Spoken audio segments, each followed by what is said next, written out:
The stand-up comedy class I actually found very useful beyond even just having my own stand-up routine. I also just feel that for general comedy, be it in a theatrical show or in my life, I feel that I just have a much sharper understanding of that now.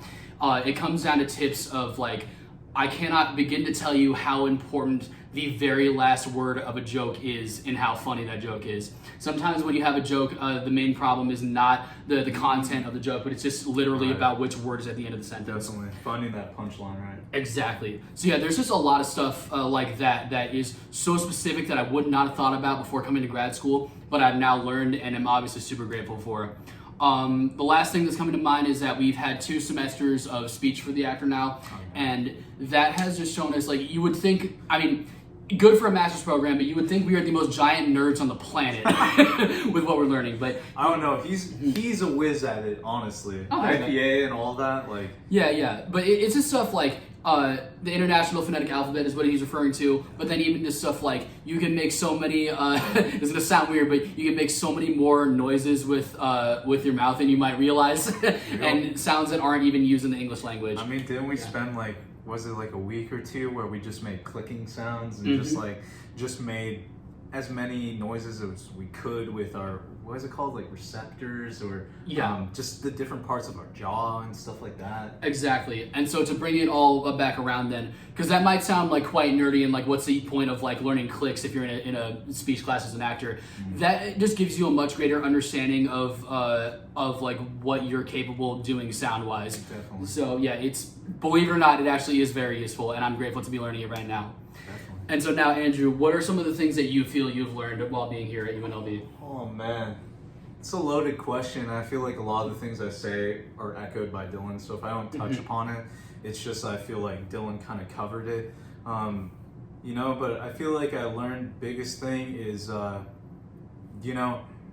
rehearse the way that you want to. Like in the way of rehearse like a professional. So like when we step on stage, how are we showing up? Are we showing up memorized? Do we know the material? Are we making choices and we're not waiting for a director to guide us?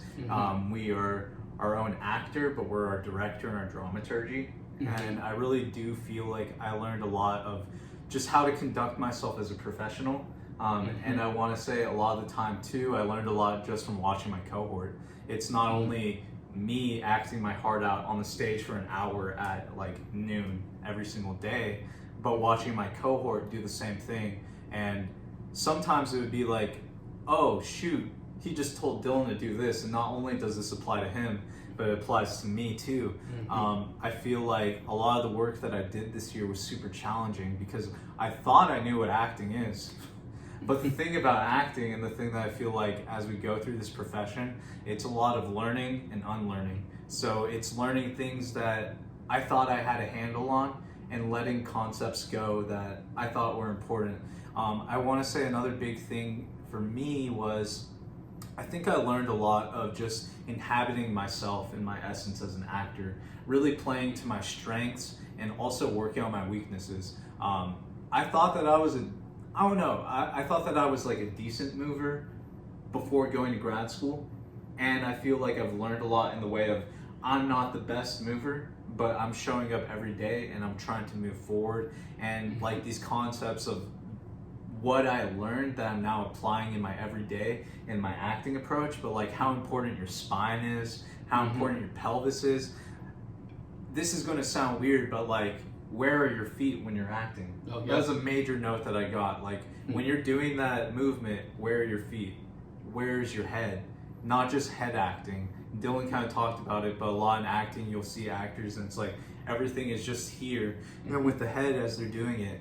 But really getting integrated in like, oh, okay, my whole body can serve me in this piece. So that was a major thing that I just found really insightful, but also just super like liberating in that way of like, oh shoot, I have more than just this head, I have this body and I'm going to make it work for me.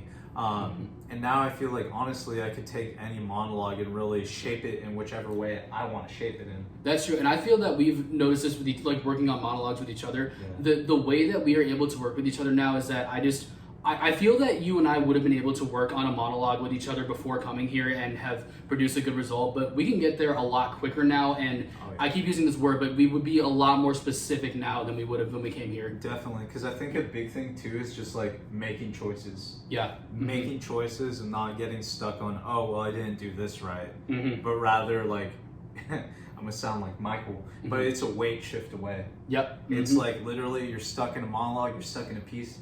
Just take a step, just move your arm, just do a behavioral gesture. Like somewhere it is there, so just keep going with it. On top of that too, I guess I just want to hit on, and we kind of talked about that we did a scene together, but our American Classics class, I didn't think that like I would go into that class and just feel so much of what I felt and being so inspired and excited. Thank you, Kim, for just helping us and guiding us through that. But just realizing that there's a whole world out there of American classics, and there's shows that I want to do. Like now I feel like I want to do more Tennessee Williams shows. I want to do more Arthur Miller shows, you know? I want to do these classics and really be like, yeah, I got to do that. And like there is a world for like POC doing these shows. Right. I really feel strongly on that. And then too, just like the first acting class we did with Sean, it was like, you know, we're just hammering, doing these scenes, and just like him telling us like, I just want to see you act. And it's like so much of the time, I guess a big thing that I learned is that we step in our own way of getting to where we want. So another thing that I learned is just like every day is a little bit of progress. Even if you feel it or you don't feel it, you are growing, and you just got to keep going with it and just keep moving forward. 100%.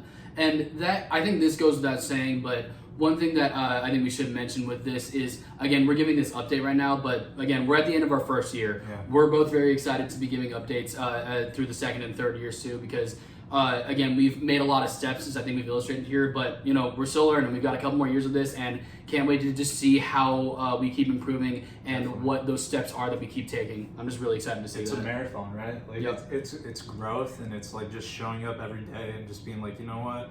Like even if this isn't my best today, I know tomorrow it's going to get even better. Or it's going to be a little, it's like chiseling at a statue, right? All right, so guys, that's pretty much all we got. We just want to close this out by saying thank you once again to all of you that have donated to both of our GoFundMes. Seriously. Yeah, guys, it helps so much, and I hope you can see that even within our first year of school, that it has made us grow so much, everything we've learned here.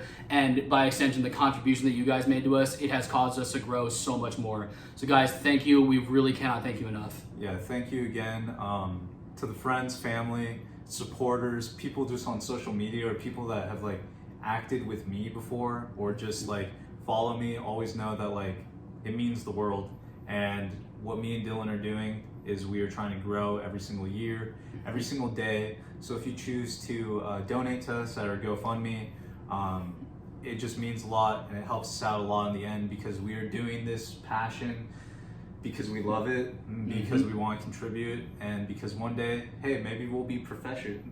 Maybe one day we'll be professors, you know, teaching students like us, or working together and putting on a show, or just aiming for the highest spots we can go in our careers and stuff. But just thank you for continuing to support us. Yeah, guys, I'll just echo one more time to all of our friends, all of our family, whether you're people that we know you super closely or people that we haven't seen in a very long time. Thank you. It means the world. The world needs actors.